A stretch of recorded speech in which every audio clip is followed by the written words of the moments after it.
during the related show are those of the show personalities and guest alone, and not those of Vic Canellis Media Group, its parent, affiliates, or stations. VCMG Live is not responsible for any content, information, or opinions expressed. User bears full responsibility for their reliance on such content, information, or opinions.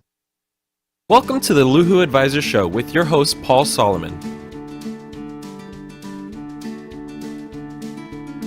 Luhu Advisors is your one-stop call to help quarterback and organize all your needs for senior planning, from finances, insurance, long-term care, and estate planning documents. At Luhu Advisors, let us help you with planning for the future.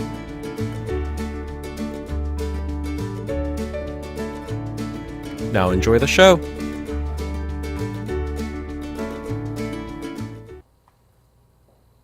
Hi everyone, and welcome to Luhu Advisors. My name is Paul Solomon.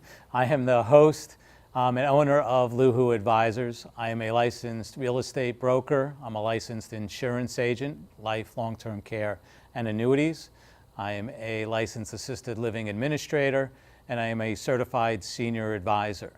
I always forget to do this every week. Let me give the phone number right away. It's 888-994-4995, Studio A. You can call us for the next half hour and ask any questions. What I'm doing is senior planning, long-term care planning, protecting assets. It's what I do every day. And this week, I think I'm going to talk mostly about real estate, because real estate has been creating a lot of business for me in the other avenues that I work in, between the insurances, long-term care, and also Medicaid and VA planning. This week, it's just the way it works every week. I just don't know what business I'm going to really get. This week, it's been real estate, where I was just with a couple this afternoon. They called me looking for a home in a very active community. They were in their late 60s. My wife came with me today and we showed them a couple houses. We then got into talking about planning. Next thing we started talking about was long-term care. And the wife right away said, "Oh, we're too old." And I believe they said she was 67 or 68. And I said, "What do you mean too old?" She's like, "Oh, it's going to be really expensive and we're too old." I said, "Well, how's your health?" She said, "My health is pretty good. I don't take medications, active." We were supposed to go scuba diving the last couple of days while we were down visiting from New York. And I said, "Well, that's not true. I'm not sure what you're thinking about long-term care or how you pay for it, but there's a lot of new ways to purchase long-term care insurance and possibly have the premiums never go up, and have a death benefit involved if you never use it, or turn it on and still have some death benefit left if you pass away before you use it all." I said, so there's some really great products out there that you really don't know about that I'd love to share with you. And then we started talking a little bit more, and we started talking about her dad, who was 92 years old, in a memory care facility up in Boynton Beach. And I said, "Tell me more about him." And they started telling me how they're spending a lot of money on care, and they just don't know what to do because he's not really walking anymore. He's not really talking anymore. And they have aides 24/7 within the memory care of the assisted living. And I said, wow. I said, it sounds a lot like what we were doing with my dad at one point, but there's strategies that we can use that I can help you. And I said, like what? And I said, well, if he's in that kind of condition, what about calling hospice? And she said, well, hospice, I believe, means, the end is coming. I just don't think that the end is nearby. And I said, well, that's not true. I said, that's a lot of what people think from years ago. Somebody would call in a hospice within the last couple of days, last week, and hospice would come in, pump somebody up with morphine, keep them calm, keep them, just relaxing, and the person would go peacefully. But that's not hospice today. The hospice today is something like my mom is on right now. 6 months ago when she was in the hospital, I had to get her out, and hospice was the quickest way for me to get her out, or them dismissing her from the hospital. So we brought in a hospice. She was on crisis care, and then with 2 or 3 days later, she was off crisis care, and hospice continued. and now it's 6 months later, and she's still on hospice. Yes, she did fall the other night, and a hospice nurse was called in, so they didn't have to run her to the hospital, which has happened in the past. And the hospice nurse checked her out and did whatever she needed to do, and my mom woke up today and she was walking around today fine. So hospice is a good resource, and I said, listen, they'll come out and do an evaluation. They'll see how your father is, and they'll either say, yes, we'll accept him into hospice, or no. But it's one other way of having another set of eyes, and if it is a crisis situation, they'll have somebody there 24/7 with him, and that could possibly knock out some of these expenses because they're spending a lot of money. So again, when somebody calls me and they're calling me about real estate, it seems that mostly I'm attracted to seniors, baby boomers to seniors, that are in one situation or another, like today's, and I just start the conversation. The next thing you know, I'm getting a client, they're going to buy a house from me themselves, possibly talk a little bit more about long-term care insurance. So I bring my team that I have to talk about long-term care and the different companies with that. And then there's a possibility of a Medicaid case. I really need to find out more about her father's income and assets, see where they sit, and see what we can do to possibly get that in. But just us having that conversation and talking about bringing in hospice, I believe was huge for the family. And the lady was a doctor herself. So, you know, again, when you're in the middle of the storm, as I'll say, sometimes you just can't see around it. You're in it, you're dealing with it, and who are you going to call? You might say, well, I'm going to call an elder law attorney, but they're going to help you doing your legal documents, making sure they're in place. They're not really going to sit down with you and explain to you all your options you have, like I do. So it was an interesting call today. I have another client where we just went to contract on her townhouse. She needs to sell her townhouse, 80-something years old, and can't walk up the steps anymore. So they have to move her. She's been there for over 30 years. So I got the phone call about real estate, and we just went to contract today on their townhouse.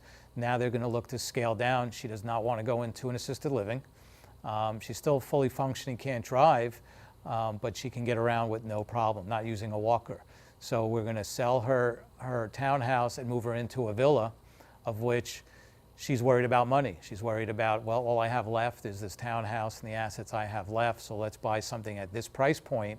And I said, okay, what about buying it with a reverse mortgage, a HECM for purchase? And she's like, no, I don't want a mortgage. So I said, you know what, let me speak to your son, who's an attorney, out of state, and let's talk to him and let's see if he understands the possibilities of what we can do here. What we're thinking of doing is buying a villa for $300,000 to $400,000, and if we do the HECM for purchase, that means they would have to put down $150,000 to $200,000, not the full up to $400,000. She'll never have a mortgage payment, and the rest of the money could be working in the market if that's what they want to do. Or maybe I could talk to them a little bit more about the safety and security of having an annuity, whether it's a fixed annuity or an indexed annuity, and have the money there and possibly turn on income for her after a couple of years. So we're in that middle of conversation right now to see what else we can do to protect her assets that are there. And again, this came from a real estate phone call. I have a brokerage company. I don't talk about it a lot, but it's called Luhu Realty. I've been an agent and a broker for 34 years this year. It's gone by fast. I've owned a RE/MAX franchise. I've owned an Exit Realty franchise, and then decided to get rid of them and just have a boutique. My wife and myself have Luhu Realty. And anybody calls me, they're getting my cell phone number, which I give out, which I'll give you right now. It's 954-540-6609. Again, 954-540-6609. Or you can go to luhurealty.com. Everybody knows that's been watching. It's luhuadvisors.com, but I also have luhurealty.com for my real estate office. So a lot of leads do come through that way. I do promote it to, again, a lot of baby boomers and seniors, and I'm getting pretty good traction there. And again, one is feeding the other, whether it's somebody's calling me directly that knows me about the Medicaid field and the Medicaid world that I live in, Other people are calling me about the long-term care because a lot of people, friends my age, they're seeing what their parents are going through, so we're dealing with the long-term care issue. It's just one thing just overlaps in another. That's why Luhu Advisors is unique. I don't know of any other company down here in South Florida that can cover what I can cover, and especially under my certified senior advisor umbrella, my certification I have, and it covers everything that a family really needs. We talk about the health issues of mom or dad, where they are, where they should be, whether assisted living or nursing home is the right place. We talk about the legal documents. I bring in an elder law attorney, a estate planning attorney to do the legal documents that need to be done. I take a look at them myself. I've seen enough of them where I can say, you know what, I really think that it's time for you to either update them, or maybe you don't have the right people on there. People pass away, husband and wife, they never really update it. They don't put their son or daughter on there, and they really need to update those documents. We talk about their insurance policies. Some people have life insurance. Do they have cash value? Is it a term policy? Maybe we can take money or turn on the cash value in that life insurance policy, or talk to the baby boomers again and say, you know what, you see what your parents are going through. Now it's time maybe for you to buy either life insurance or long-term care. It's not always just about the death benefit with life insurance. There's plenty of policies these days where they have living benefits. So while you're alive, you can tap into your life insurance policy, so you can either turn it on for income, you can turn it on for long-term care if you need it, and then obviously there's a death benefit there for you if you need it. But real estate has kind of been in my heart all these years. I've done everything in real estate, whether it was buy and sell homes for people, whether I was doing leasing commercially or renting homes, or we've been involved with either self-storage building. I've dealt with that from the planning stages. We've had raw land, and we also have built manufactured log homes up in the mountains of North Carolina. So I've kind of touched it all in real estate, so I've seen it besides building my own house. So real estate has always been first and foremost, and a lot of assets are tied into real estate. So it's always a good time to, as your parents get older and you need to tap into money, so do you liquidate your stocks, bonds, mutual funds, or do you possibly tap into the house and use a reverse mortgage, not a purchase for, a HECM for purchase, but a reverse mortgage and pull out the money out of their house. I've talked about it in previous shows. People just have all this misinformation. If I do a reverse mortgage, the bank gets it at the end, and it's not true. There's a lot of good things about a reverse mortgage that you can use, and I've been successful using it in multiple ways. I have another client that went to contract last week in their 80s, and they're moving from Pompano Beach up into Boca Raton. They want to be closer to their daughter because of their age, and we are looking into going under contract for a villa in Boca. And I try to explain to them again, they have limited assets. Most of their money is tied up in their house, and they want to pay cash for their villa. And I said, wait, why don't we talk about possibly buying it with this HECM for purchase reverse mortgage product? And first time they said, no, we don't want a mortgage. And I said, no, really, it's way more than what you understand. Let me speak to your son or daughter. Maybe they would understand it and maybe explain it a little different than I do. I kind of explain to it pretty straightforward. I don't speak legalese to them. I break it out for them. I'm not a mortgage broker, but I have enough education to then bring in the mortgage broker who then will obviously do the deal for them. I have a couple different reverse mortgage people that I work with that do this every day. And it's an amazing thing. And this last couple, they have health issues. They do not have long-term care. They're not sure what they're going to do. The wife has a serious illness, and the husband is not healthy himself. And I really want to talk to them about Medicaid planning, but I'm not sure if they're really going to understand it because they're very old school. And if I bring up Medicaid, they're going to say, well, we probably have too much income or too much assets to qualify, and it's going to be bad care, or it's going to be a bad nursing home. My cousin, my aunt, my grandmother, everybody experienced it, and it wasn't a good experience. But I have to tell you, I've experienced it firsthand because of my father and the qualifications to get through it. I was able to get him qualified in 30 days. He had too much in income. He had too much in assets. The facility that we put him in was one of the nicest here in Palm Beach County, and it was unbelievable care. He had a single room as opposed to a double room, and Medicaid fully paid for it. The room was $13,000 a month, and we had to give up some of his income to qualify him, which we did to the nursing home, but he was able to qualify. So I just like to tell these stories because they're real life stories, and people, think that, oh, you can't relate to my situation, you can't relate to my family, but I can. There's a lot of siblings that are always involved. No one can agree. One sibling lives here, another sibling lives out of state. The one out of state wants to be in control, but the one here, like myself, gets the phone calls at 11 o'clock, midnight, 1 o'clock in the morning to say, this is what's going on with mom or dad. And now I'm up for the rest of the night, now having to deal with that, run to the hospital, and deal with it. But I kind of bring in, if you want to call me a mediator, I'll come in and speak with the family. They'll say mom and dad never agree. They'll never agree to that.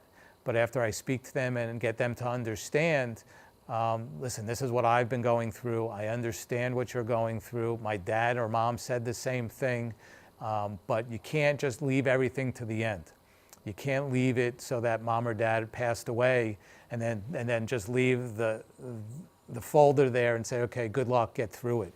It's better to plan. People want to know what makes you different from an estate planner. What makes you different from an attorney? How can you possibly do all of these things, or don't you? Well, again, I'm not an attorney, so I can't do that. But I've been around this long enough for 13 years now, plus going through it with my own parents, plus me having all the legal documents and trusts that somebody should have. So I have the experience to read the documents. So I understand if something is outdated or not, or if there's language in the legal documents that should be there. So if I see that there's something not right, I bring in the attorney to then look at it himself, say yes or no, or these are okay. I know what Medicaid needs when it comes to the legal documents. So the attorney takes care of that end of it. When it comes to either assisted livings, understanding should be home or be in an assisted living. I'm not a doctor, okay? But I've been through this enough where I know the right questions to ask, or you bring in somebody like a geriatric care manager who understands the medications, understands where mom or dad have been in the hospital. Now they're coming out of the hospital. What's the best place for them? So I have these people that I work with as part of my team for all the things that I can't answer. But if you go to an estate planning attorney, they're going to want to do the estate planning docs. They might bring up Medicaid. They might bring up VA if they do that, or they might refer you to somebody to do that. They're not going to take a look at your insurance policy. They're not going to understand your house unless they do real estate and what deed is the best deed. They're going to want to put your house in a trust, and that might be right for your situation or might not be right. There's easier ways to avoid probate than just dumping it into a trust. So these are the conversations and consultation I could have with families, as opposed to you going right to the attorney and then the attorney saying, okay, speak to your financial about that, speak to your CPA about that. And sometimes the CPA doesn't understand some of the things that I understand and I can do for you. So you more of a quarterback, an overseer of all of these different components to what people need. Yeah, quarterback is a good way of putting it. Because again, I've touched everything in my life. I've been doing this for 13 years. I've seen it all. I've been living with my dad in dementia for over 10, so I understand that disease. I've dealt with people with Parkinson's. So I've been in many nursing homes. I've been in many assisted livings. I've dealt with many home care agencies. There are some good ones. There are some bad ones. I have the advice of what I think is better or might be good for you or not. But again, an assisted living, there's so many different types, meaning there's 3 different licenses. Some of them are younger, some of them are for older people, some of them have more activities. That's where I bring in a senior placement person in who can take you from one place to another, pick out 4 or 5, listen to you, listen to what your mom or dad are like, and then take you there and they don't charge families. They get paid by the assisted livings to be able to get paid, and it's kind of a free service if you want to say it. They're the marketing arm for the assisted livings, the senior placement.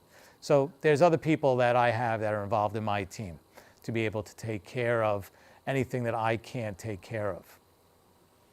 The question over here is, do different ALFs, assisted living facilities, some have more skilled nursing licensing that enable more care than, say, a traditional nursing home or regular ALF?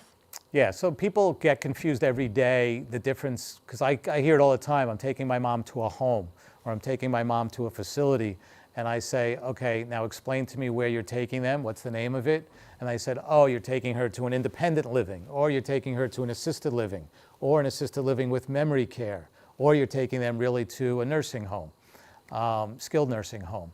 And there's different licenses within the assisted living. So they either have just a basic license, and then they can't do certain things for deliver medications, shots, different things that the basic assisted living can or can't do. The next up is that they have a nursing license, which that gives them a little bit more leeway to be able to do certain things within that community. And then there's a third license, which it's an ECC license, which then more or less somebody could live there for the rest of their life. My mom's in one right now with that. The only issue I have with that when the sales or marketing people throw out that term is saying, your mom could live here for the rest of her life. Well, depending upon their assets, it can get expensive at the end, where a nursing home might be a better option for the family because I can get Medicaid turned on there, where some of these memory care / third-tier license facilities, they don't take Medicaid. So that's kind of where I can have that conversation with you, either before you put them in or while they're there, and saying, you know what, here's a better way to allocate the assets you have left if we do this, this, and this. Attorney can do that. A couple other people might be able to do it, but I kind of bring it all together for the family. Can you help with placement to know which facility might be the best of an ALF, or people don't want to go to a nursing home? Do you help tour different places? I don't personally do that. Do you have someone that have a couple does? people, one in Broward and one in Palm Beach County, that's their specialty, each county, and they would take you there.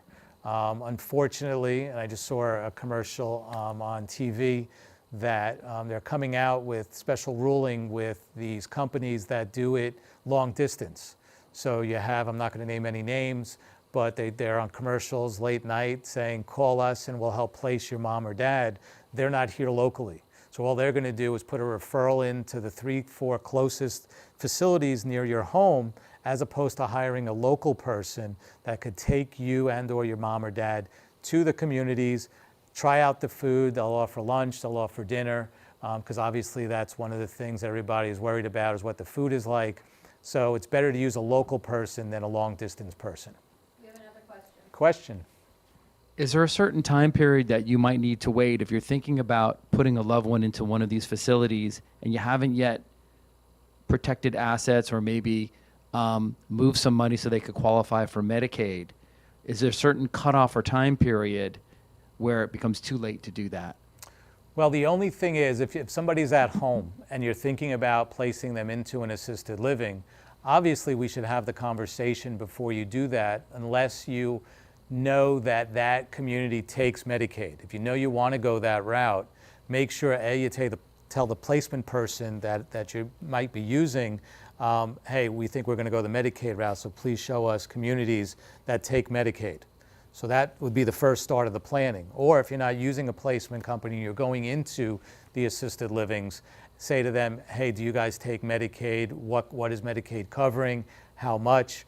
Because they cover different things depending upon the assisted living. If it's a typical assisted living, the bill is 2 parts. There's room and board, and then there's a level of care, where the assisted living would only take from Medicaid the level of care portion. And that could be anywhere from $0 to $1,500 a month. So they're not going to cover the whole bill. They're only going to cover the level of care, as opposed to a nursing home, which covers the whole care portion of it. So the planning really needs to be done up front. It's great if you can do it at home. Usually what happens is somebody goes into a hospital visit. Now they're in rehab. Now that decision, what do we do with mom or dad? Can't take them home. maybe an assisted living is the right place. So planning as early as possible. Not easy, but plan as early as possible. A second part to that is, do you have to have a certain amount of time that you have to have the assets moved to become Medicaid eligible? That was really my question. Okay, yep. So the rules state, every state has it, there is a look-back period of 5 years. Every state has it. Florida has it. But Florida is one of the unique states where we're able to move money around legally. Everything's above board, everything's transparent with Medicaid and with the attorney helping with the planning aspect of it. I hold the hand through the family, but we can move money and I can qualify somebody within 30 days if we're able to move that money, depending upon where it is, depending if it's income or assets. So there is a look-back period, but we can maneuver the money and assets around and get it done quickly. If it's a quick needed nursing home situation, we could have the nursing home covered in 30 days where they won't come out of pocket again. So I hope I gave you enough scenarios tonight where you can chat with your own family and see what the right time is, if there is a right time, to give me a call at 954-540-6609. LuhuAdvisors.com or LuhuRealty.com, you can find me. And I'd love to answer any of your questions. I do offer a free consultation, but I'd love to be part of your family and protect the assets that they work so hard for after all these years. Thank you for being with us tonight, and looking forward to seeing you again. Have a great night. Thank you for watching the Luhu Advisor Show. Tune in each week for more tips and strategies for starting the conversation with your loved ones, from senior housing to financial planning strategies. Contact Paul Solomon at 954-540-6609.